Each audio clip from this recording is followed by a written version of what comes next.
Being at West Virginia University at this time is not only an opportunity and a responsibility, I believe it is a calling.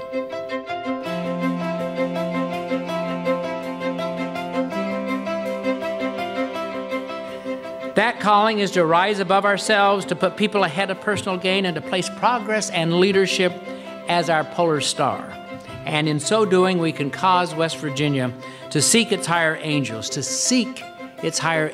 That expectation is, as it should be, of a great land-grant university in this century at this time. And I think it's the catalyst for what progresses the state as we look forward to new energy, and coal is maybe no longer our bread and butter. The university is going to be the place where students can learn new technology and new job skills. We must all now focus on the daily task of that higher calling, and it must start with the university itself. The institution must move from being isolated and consumed by the traditional nature of the educational enterprise.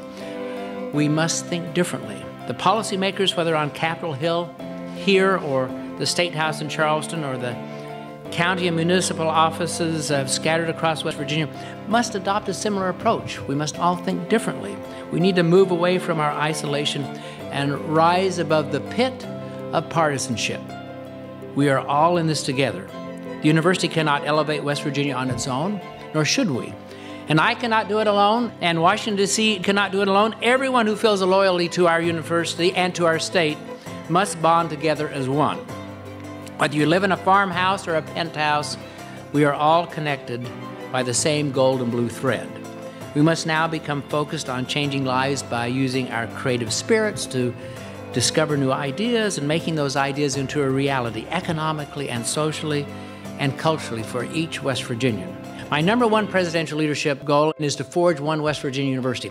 I comment on the fact that we had this wonderful PRT, but unfortunately, many times our university is a collection of colleges and programs connected only by the PRT.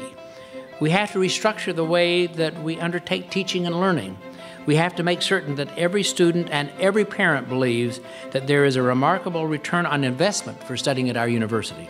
I'm a business major, and it was the foundation for me starting my own business. And I would say that I've been very successful because of the connections that I made at WVU and the relationships that I've built. So I do owe it all to WVU. We are, of course, in the thinking business.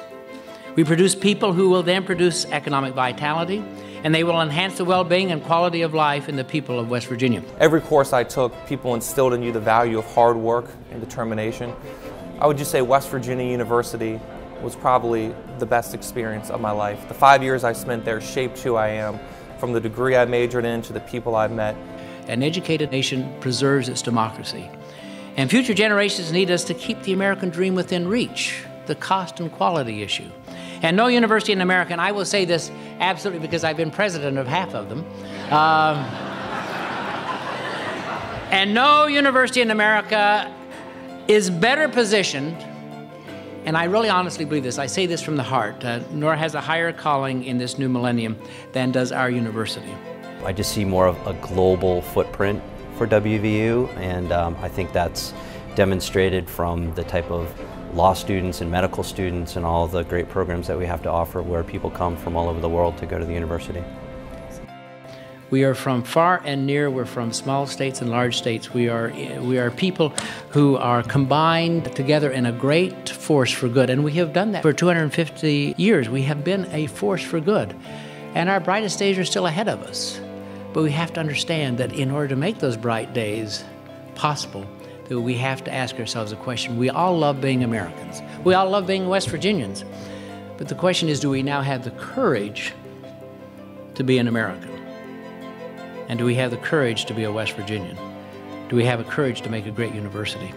Ladies and gentlemen, I am more convinced than I could possibly ever be. I have higher expectations, higher aspirations, and higher belief in our institution than I have ever had, and any institution that I've ever worked at. I am grateful to be here. I am blessed to be here. There's no place that I'd rather be, nor any time that I'd rather be at a place called West Virginia than right now. Thank you very much. I appreciate it.